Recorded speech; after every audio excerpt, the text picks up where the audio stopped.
Hello, everyone. So, this is not surprising. And my question is the same. How is this a win for Ukraine? So, Trump's so called peace plan, as quoted by his pick for Russia and Ukraine ambassador, is to give 1/5 of Ukraine over to Russia and refuse Ukraine entry into NATO.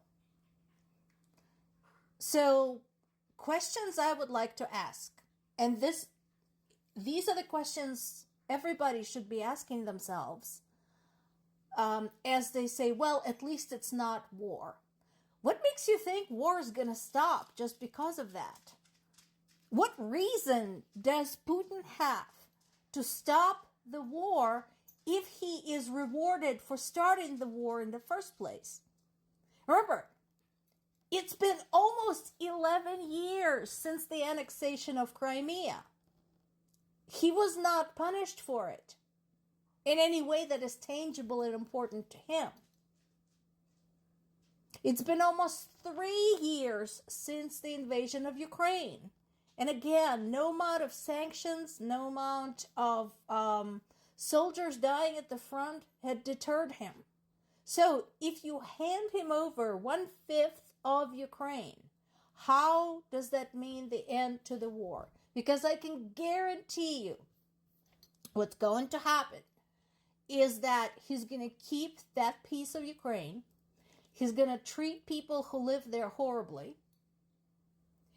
And he is going to then fake some other emergency to justify invading more of Ukraine.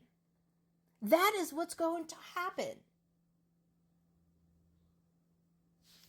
So for all of my dislike of Zelensky and for all of my disagreements with some of the things he said and did, I agree with him on this. NATO membership is the only guarantee for Ukraine to maintain at least some kind of semblance of safety and security. Once again, I'd like to reiterate a bit of history for those of you who haven't been following my channel for very long.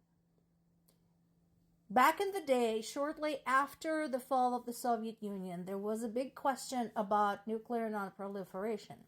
Ukraine at the time had one of the biggest nuclear stockpiles in the world. The non-proliferation effort was headed by then-President Bill Clinton.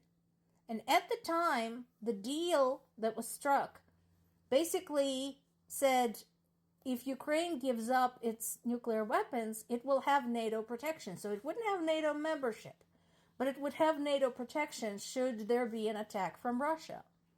So when the attack from Russia actually came, back when Crimea was annexed in March of 2014, Ukraine turned to NATO and said, well, we have been attacked. Can we have some help? And NATO said, well, here's some sanctions. So it is no wonder that now Ukrainian people and Ukrainian government are saying, no way. We can't afford to make any concessions. If we are to give up our territory, if we are to even consider it, there has to be something more than just a vague promise of protection. And the only way to secure protection is to be a NATO member, because then they have to interfere should something happen.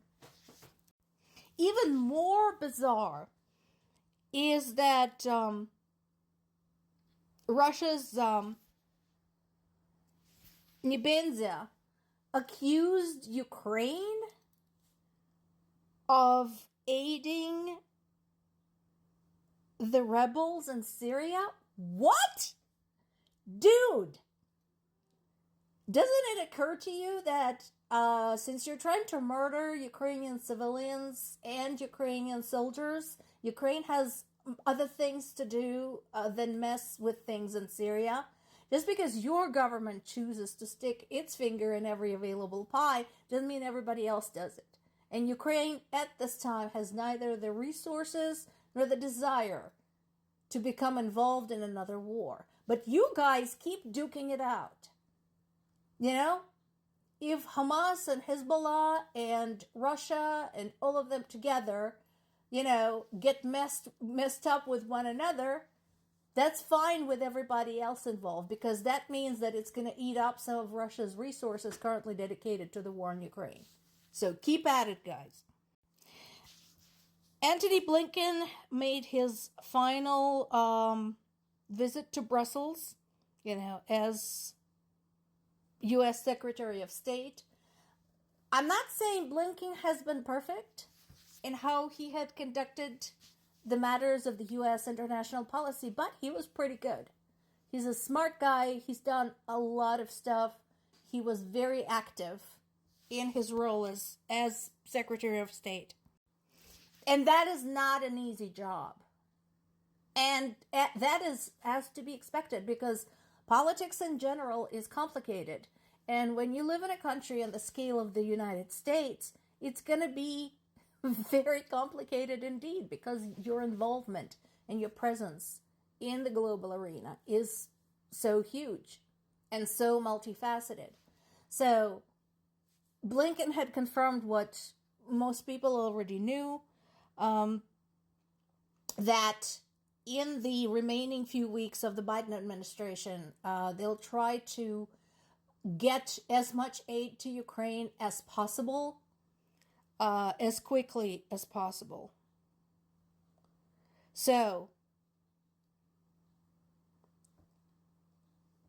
I think that's all that can be done at this time, short of direct involvement and short of putting pressure on NATO to accept Ukraine on an emergency basis. Now, this is where we have a problem, by the way. Any interaction at this time the President of the United States has with NATO is going to be tainted by the incoming administration. And NATO has no reason to trust Trump, because he himself had said that NATO's overrated, people are not paying their dues, U.S. is hauling the lion's share of it, even though it's not true if you know math, which he doesn't. But basically, NATO's position, I think, is going to be, well, what's in it for us? So we accept Ukraine and we have to get involved. And then the U.S. pulls out because of Trump. And they have a good point. Of course, this doesn't make things any easier for anyone involved.